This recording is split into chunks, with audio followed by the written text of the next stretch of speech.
السلام علیکم، میں ہوں غلام احمد داؤد۔ آپ دیکھ رہے ہیں شبکت۔ کانفیڈنس لیول دیکھیں،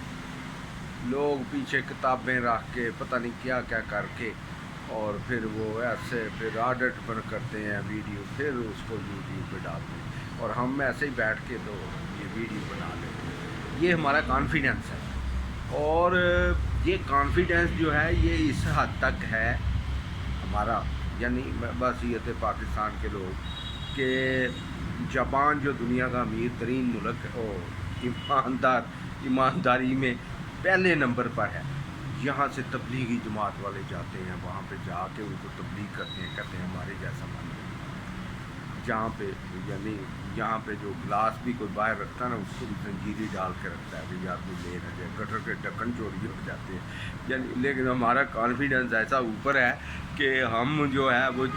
ان کو تبلیغ کرنے جاتے ہیں، کہتے ہیں جو ہمارے جیسے بات ہے۔ یہ کانفیڈنس لیول ہے ہمارا، اور یہ نہیں کہ یہ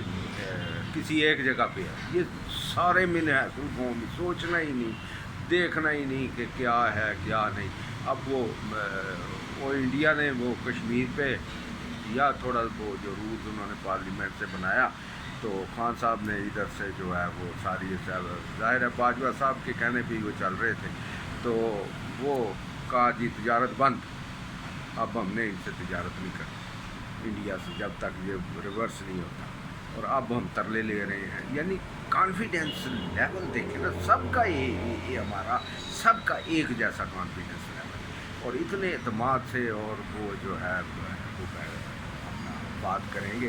کہ جیسے کوئی بات ہی نہیں ہے، کوئی ہے ہی نہیں، مسئلہ ہی کوئی نہیں۔ یہ کانفیڈنس لیول ہے، اور شاید یہ ہم نے سوچنا، یعنی کوئی شراب پیتا رہے نہ، پیے جتنی مرضی پیے، لیکن سمجھے اس کو برا۔ اور میری ایک وہ دوست ہیں ہمارے بڑے اسکالر ہیں،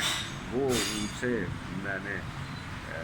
بات ہو رہی تھی ایسے سود کے بارے میں، کہنے لگے سود کھانا یا لینا یا دینا جو بھی ہے نا وہ ہے گناہ،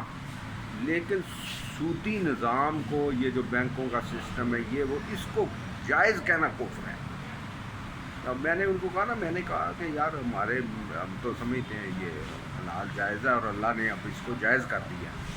سود کو، یہ بینک کا جو چیز ہے، تو کہنے لگے یہی کفر ہے۔ میں نے کہا سارے کھا رہے ہیں سود، بینکوں کے بغیر چل نہیں پا رہے، اور روپیہ جیب میں رکھنا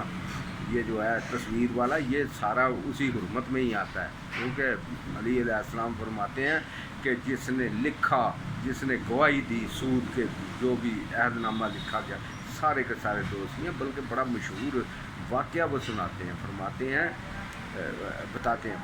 ہیں کہ اگر ایک بندے نے صبح سے شام تک مزدوری کی، خون اپنا پسینہ ایک کر کے مزدوری کی، اور اس نے آ کے سود خور کی دیوار کے سائے میں روٹی کھائی نا، وہ روٹی بھی اس نے حرام کھائی۔ یعنی اس قدر وہ اس کی سود کی حرمت دیانت اسلام میں بیان کی جاتی ہے۔ لیکن وہ جو ہے ہمارا کانفیڈنس ہے، ہم کھائیں گے بھی بینک سے، اور اس کو کہیں گے نہیں یہ جو ہے نا، اس کو ماننا سمجھنا نہیں۔ یہی حال شراب کا، شرابیوں کو بھی ہم نے دیکھا ہے، یہ کہیں گے یار ہے حرام، لیکن پئیں گے ڈٹ کے، پئیں گے اور سارا وہ، اور لیکن اگر وہ کہہ دیں کہ یار کوئی نہیں بات ایسے،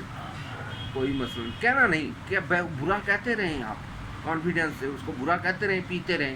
سود لیتے رہیں، برا کہتے رہیں اس کو، اور سود کھاتے رہیں، اس کو حلال سمجھ کے کھاتے رہیں، اور یا حرام سمجھیں اور کھاتے رہیں۔ تو یہ کانفیڈنس لیول ہے ہم لوگ، یہ بڑی عجیب سی وہ ہے صورتحال ہے کہ وہ بڑے اچھے میرے دوست ہیں، اسکالر ہیں بڑے، اور کہنے لگے، میں نے کہا یار سود حلال ہی ہے، تو اب سب لوگ کہنے لگے نہیں، جو سمجھے حلال وہ کافر ہے۔ تو میں نے کہا کھانے والا؟ کہنے لگا کھانے والا جو ہے نا وہ گنہگار ہے۔ یہ ہے ہمارا کانفیڈنس لیول بڑا ہائی ہے، اللہ ہی رحم کرے۔